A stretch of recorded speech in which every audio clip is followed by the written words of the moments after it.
So in the USA, you can call a man dressed as what to remove reminders of your ex? Well, what else? It's a giant bear.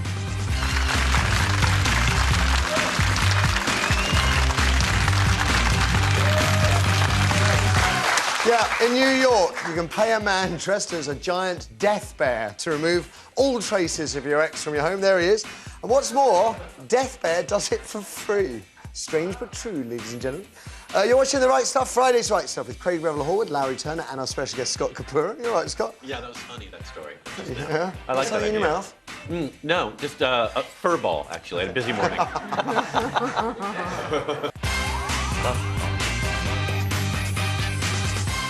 But first, when a relationship ends, what should go along with your partner? Old photos, of course. Or what about bedding, towels, furniture, or the whole damn house? Psychologists say getting rid of your ex's stuff isn't just good for the decluttering, it can also help ease the pain in your little heart as you remove all obvious signs of your failed relationship. A couple of years back, a woman called Emma Thomason, she packed all her lover's belongings into the back of a van and parked it in a nearby marina and watched as it slowly rolled into the harbour. Apparently, the poor bloke, her ex, was left with only one pair of jeans, which I guess will serve him right for spending more time in the pub with his mates than he did with her indoors. Or maybe you could take a more grown-up approach, as Simon Cowell and his ex-love Terry Seymour did when their 6-year relationship hit the rocks back in October. Instead of fighting over the pot plants, they divvied everything up, including their homes, and Terry walked away with a £5 million Beverly Hills mansion. I just suppose Simon can afford to take the hit. Now, Kirsty, you've thrown out more than old photos in the past. Yeah, all the bedding, pillowcases, mattress cover, towels, the lipstick that he liked, the lipstick that he didn't like, that he commented on. Why, out of interest, if you go as far as your sort of undersheets, do you not then have to get rid of the mattress? No, because I've got a different mattress now anyway. He took the mattress. So you took the mattress? So you lost the mattress? I just ended up with all, like, the towels and stuff. But you can still smell it on them. But...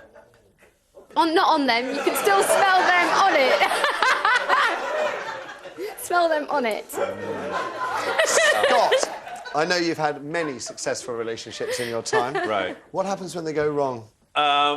Well, OK, my ex, Fat Matt. Who? Fat Matt. Yeah, he wasn't really fat, but he was bulimic, so I called him Fat Matt, kind of a control thing. He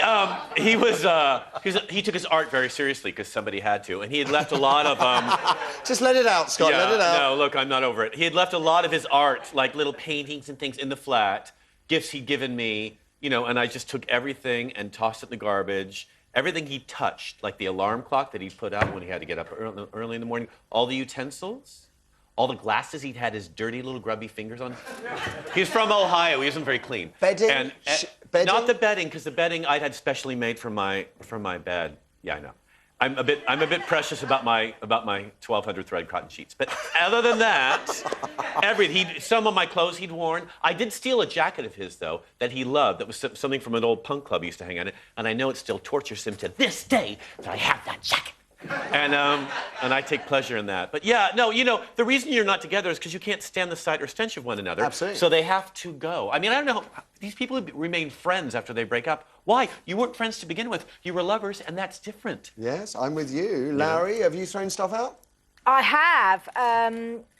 I actually had a mole removed after I split up for one partner because I needed to feel different. I kind of needed to feel, I don't know why. And so I was at a doctor's and I said, oh, by the way, you couldn't take this mole away, could you? And they said, yes. So I felt quite lighter. You're looking like I'm insane. Well, yes. A facelift would have been better. Oh! No, well, you know, that gives you a completely fresh look. You're suggesting I need one. We all need a facelift. I mean, we've all been hurt. But where was the mole? There. All right. And I've got rid of the bed. I did a lot of eBay. I sold a lot of stuff on eBay because I think it's a bit like when you gain a lot, One mole, previous owner. No. Careful lady. When you lose weight, they always say you should give away your fat clothes because it's a reminder. Yeah. It's bad, and it's a bit like that with the past relationship. That if you keep stuff, it's always a reminder of that past relationship. So if you can afford to do it, if it's expensive, get rid of everything. But you sold I did it slowly.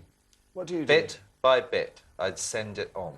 Well, send it back to them. Yes, I'd send it to their new address, you know, just memories, lots of memories, photo by photo, just little horrible moments of when we were really happy together, you know, all of that stuff. I was quite... And then... Bitter? Well, no, not bitter, just enjoying it. Just twisted. Just enjoying, like, oh, here's another thing. That's twisted, Craig, honestly. Off it goes. Is it? Yeah, really. I don't know, Dictionary I found definition. it actually fulfilling. I quite enjoyed it. Let's go to the phones, Kirsty. What do people say at home? Okay, we have a caller. It's Charisse, and she's on line 1. OK, good morning, Charisse. Hello. What do you keep? What do you get rid of? My ex-husband and I were married for 30 years and together for 33. And you can imagine, being a soldier, as he is, he went all over the world and sent me letters. And the blueies, you know, the famous blueies. I had hundreds and hundreds and hundreds and postcards. And so we had a burning party because he left me on New Year's Eve 2006. So the first week into that year, we just had a burning party of everything. All the photographs that he stupidly left of him, you know, on all these places like Iraq and Cyprus, he stupidly left them with me, so they just all went. Now, so we had wine and a burning party. Did you go any further? I mean, I'll be honest, I never heard of I did a Kirsty with the bedding, the towels, like the sofa. The sofa, everything. right? Or the sofa. Wow. Yes, with Kirsty, you have to get rid of the bedding and the towels. But did you feel better afterwards, or was there kind of a grief? I did.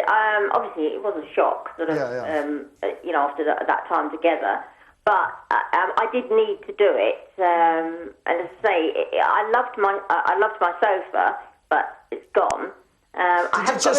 Did you burn the sofa? Did you burn the sofa or sell the sofa? No, all the furniture that I got rid of, I gave to a charity for people that are homeless people that are setting up homes. Charisse, so all the furniture went to a charity. Charisse, that is wonderful. That seems like a very practical and pragmatic solution to the problem. No, that's ridiculous. Shut up! What if you walk in someone's house and there's your old sofa and you'd be like, oh my God, I can't spend the night here. It's kind of unlikely. It's a 1 in 27 million chance against in this country. Yeah, but you know what? It might happen. OK. Now, it's now time for me to chuck out these guys on the panel, rather like unwanted photos of a lover. Although Talking Telly with Ian Hyland is still to come. Scott, what can I say, as always? Thank you very much. Absolutely fabulous, darling. Lovely to see you. Very enjoyable white knuckle ride. And don't forget, you can find out where Scott's performing next on our website, Performing Comedy. Larry and Craig, a truly fabulous pairing. Loved it every day this week. Thank you. Can't wait to have you both back. Ladies and gents, show them some love. Thank you very much.